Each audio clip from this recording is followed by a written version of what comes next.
અને દેશમાં આ વર્ષે ગરમી ભૂક્કા કાઢી નાખશે। દેશમાં આ વર્ષે રેકોર્ડ બ્રેક ગરમીની આગાહી વ્યક્ત કરી છે। હવામાન વૈજ્ઞાનિકોએ સૌથી મોટી ચેતવણી આપી। માર્ચથી જૂન મહિના સુધી દેશભરમાં આકરી ગરમી પડશે। આ વર્ષે દેશમાં મે અને જૂનમાં પ્રચંડ ગરમીનો અનુભવ દેશવાસીઓને થશે। વર્ષ 2026-27માં રેકોર્ડ બ્રેક લેવલ પર તાપમાન પહોંચી શકે। વર્ષના અંતમાં પેસિફિક મહાસાગરમાં અલ નીનો વિકસી શકે છે। અલ નીનોના કારણે વિશ્વભરમાં હવામાન પેટર્ન કે જેમાં નોંધપાત્ર ફેરફાર થશે। ત્યારે ઓસ્ટ્રેલિયાના પૂર્વ કિનારે ગરમ પવન ફૂંકાય છે। ગરમ પવન દરિયાઈ સપાટીના પાણીને ગરમ કરે છે અને જેના કારણે આ પ્રકારની પરિસ્થિતિનું સર્જન થાય છે। સમુદ્રનું ગરમ પાણી અને ઓસ્ટ્રેલિયાના કિનારે એકઠું થાય છે। આ અલ નીનો કે જેના પર એકવાર નજર કરીએ, ઓસ્ટ્રેલિયાની નજીક ગરમ હવા ઉપર વધે છે। આ ઉનાળો ભારે શા માટે પડશે તો હાઈ પ્રેશરવાળા ઠંડા ટાપુ પર આવી જાય છે અને આ વખતે ભારતમાં ગરમીના કારણે લો પ્રેશર હોય છે। એ સમયે ગરમ પવનો નબળા પડી જાય છે। ત્યારે અલ નીનો કે જેના કારણે ભારતમાં પરિસ્થિતિ રહેશે। રેકોર્ડ બ્રેક ગરમી આ વખતે રહેવાની છે। દેશમાં મે થી જૂનમાં પ્રચંડ ગરમીનો અનુભવ થશે।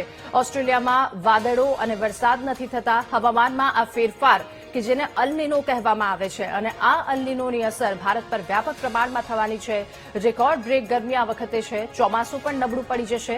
વિશ્વભરમાં હવામાન પેટર્નમાં નોંધપાત્ર ફેરફાર થશે। દેશમાં આ વર્ષે ગરમી ભૂક્કા કાઢી નાખશે। હવામાન નિષ્ણાંતો વૈજ્ઞાનિકો કે જેમના દ્વારા આગાહી વ્યક્ત કરવામાં આવી છે।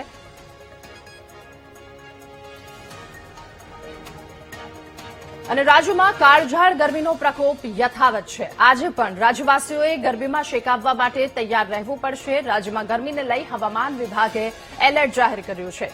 રાજકોટ અને સુરેન્દ્રનગર જિલ્લામાં ઓરેન્જ એલર્ટ આપવામાં આવ્યું તો કચ્છ, બનાસકાંઠા, પાટણમાં યલો એલર્ટ જાહેર કરવામાં આવ્યું છે। પોરબંદર, જૂનાગઢ, અમરેલીમાં પણ યલો એલર્ટ અપાયું તો મોરબી, વડોદરા અને સુરતમાં પણ યલો એલર્ટ અપાયું છે। ત્યારે છેલ્લા 2 થી 3 દિવસથી સતત ગરમીનો પારો ઉંચકાઈ રહ્યો છે। આ સ્થિતિ વચ્ચે આજે પણ એલર્ટ જારી કરવામાં આવ્યું છે। રાજ્યના અલગ અલગ વિસ્તારો જ્યાં કચ્છ અને બનાસકાંઠા તથા પાટણમાં યલો એલર્ટ આપવામાં આવ્યું છે। રાજ્યમાં કાળઝાળ ગરમીનો પ્રકોપ યથાવત છે। મોરબી, વડોદરા અને સુરતમાં પણ યલો એલર્ટ આપવામાં આવ્યું છે।